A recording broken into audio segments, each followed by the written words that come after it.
Well, guys, I hate to say it because it doesn't seem real, but Cubs legend Ryne Sandberg has passed away, and I think many of you are finding this out now.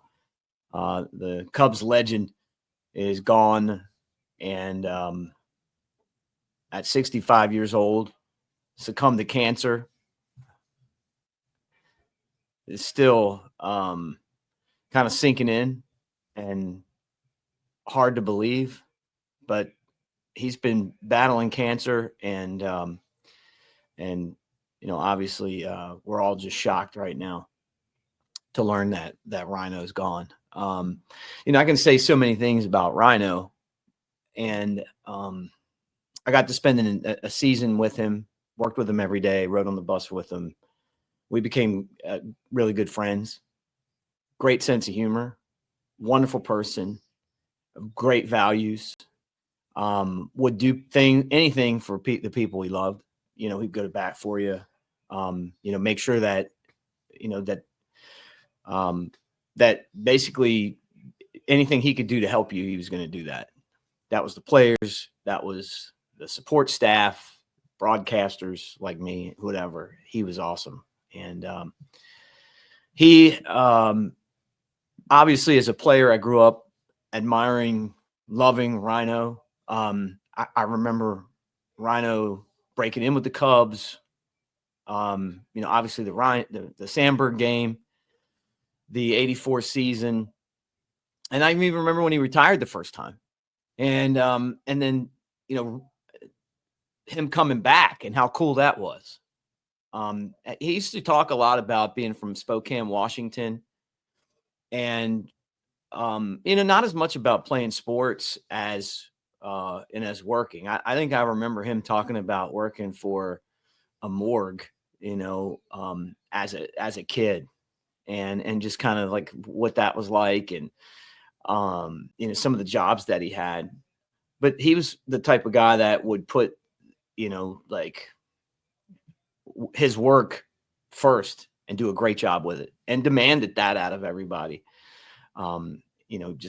Just as a manager. Now, as a player, he's one of the greatest baseball players of all time, obviously a Hall of Famer, hit 285 in his career, had that home run stroke for second baseman. He was kind of the guy that like showed you that second baseman could hit home runs. He had 282 of those.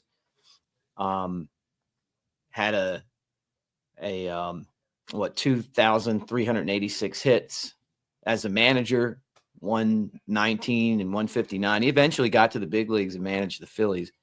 That's where his career started. But he was a perennial all-star, made 10 consecutive all-star games from 83 to 91, Gold Gloves, won 9 straight Gold Gloves. He was one of the best fielders out there.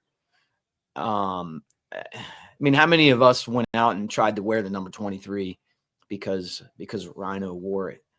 It's emotional because I have so many great memories with him. You see the Open. I didn't play it. I will, I guess. Maybe going out today, just because the last thing on there is one of the greatest sports memories of my life. It's Ryne Sandberg pouring a beer on my head after I did an interview with him after the team won to go to the championship series in '09. And I walked out and said, "Hey, how crazy is that?" Ryne Sandberg just poured a beer on my head and he's not mad. He loved his family, his grandkids, his former teammates.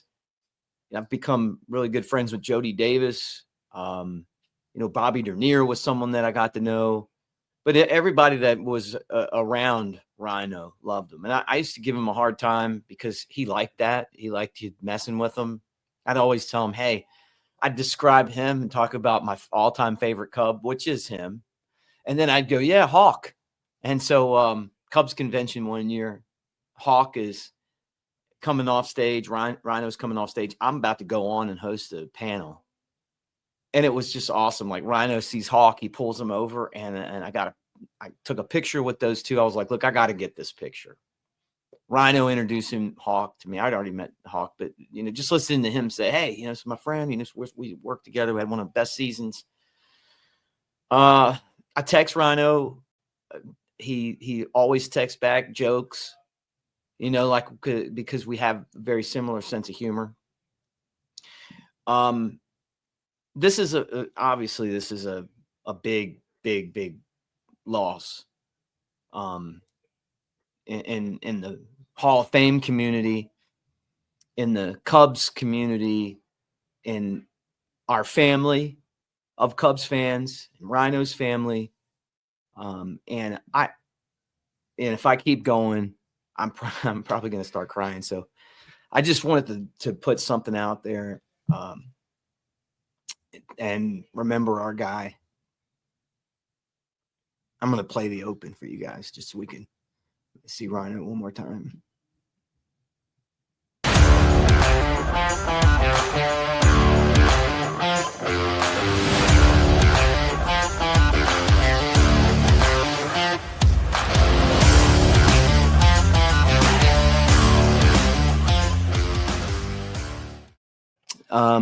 Love you, Rhino, and rest in peace. We'll be covering this as it goes on, but it's just unbelievable, you know, and a valiant fight to the end for Rhino with cancer, but Rhino passes away today at 65 years old.